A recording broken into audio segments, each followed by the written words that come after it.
দেশে ফেরার পর সাংসদ মহুয়া মৈত্র শুক্রবার প্রথম কৃষ্ণনগর জেলা পরিষদে পা রাখতে 21শে জুলাইয়ের প্রস্তুতি সভা ঘিরে তাল কাটল মানিক কল্লোলে। এদিন তৃণমূল কংগ্রেসের শহীদ স্মরণে 21শে জুলাইয়ের প্রস্তুতি সভাতে উপস্থিত ছিলেন জেলা, ব্লক স্তর ও সমস্ত শাখা সংগঠনের সভাধিপতি সহ সভাপতিরা।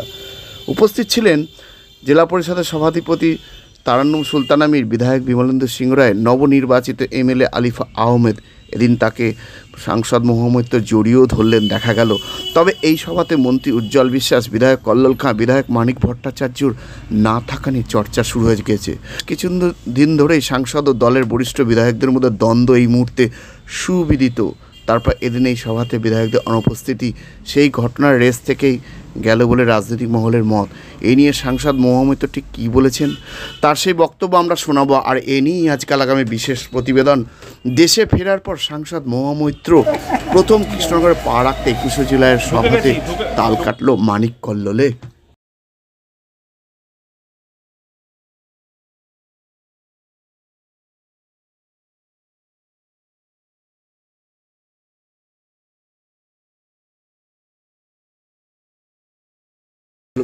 প্রতি বছরের মতো এবার 21শে জুলাই একটু স্পেশাল, এটা আমাদের ইলেকশন ইয়ার, আগামী 26শে বিধানসভা ভোট। তা এবার আমরা 21শে জুলাইয়ের প্রস্তুতি মিটিং, যেটা আজকে নদিয়া উত্তর সাংগঠনিক জেলার মিটিংটা হলো আজকে 4 তারিখ। সবাই এসেছিলো, আজকে প্রত্যেকটা ব্লক প্রেসিডেন্ট, পঞ্চায়েত সমিতির সভাপতি সবাই এসেছিলো, আর খুব ভালো সুষ্ঠুভাবে মিটিংটা হলো। তারপরে সাংগঠনিক দিক থেকে সবার সাথে বসে, অনেকের সাথে 1:1, অনেকের সাথে গ্রুপে বসে সেই কাজটা হলো, জানি অনেক দেরি হয়ে গেছে, খুব ভালোভাবে হলো। আর এরপরে প্রত্যেকটা ব্লকে আমি মিটিং করব, সেটা শিডিউলটা দিয়ে দিলাম। দিদিমণি 14 তারিখে মিটিং ডেকেছেন, তার আগেই আমাদের প্রত্যেকটা ব্লকের প্রস্তুতি মিটিং হয়ে যাবে, তারপর পঞ্চায়েত লেভেলে নামবো। খুব ভালোই হলো।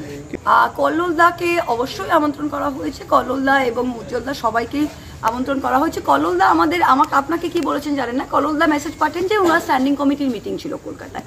এটা রূপবানু ভাই আমাকে ডিরেক্টলি বললেন এবং কনিষ্কবাবু বললেন। তো কল্লোলদা আমাদের যে কাছে যা খবর যে ওনার স্ট্যান্ডিং কমিটির মিটিং ছিল, এবং উজ্জ্বলদার আজকে নাকি কোনো মিনিস্ট্রির কাজ ছিল, তাই আমন্ত্রণ সবাই পেয়েছে। যে ওনারা দুজনে কাজ ছিল তা আমাদের তা জানিয়েছেন। আর মানিক ভট্টাচার্য, আমি আগেও বলেছি, যাকে আমন্ত্রণ করার তাকে আমরা আমন্ত্রণ করেছি, যাকে আমন্ত্রণ করার নয় তাকে আমরা আমন্ত্রণ করিনি।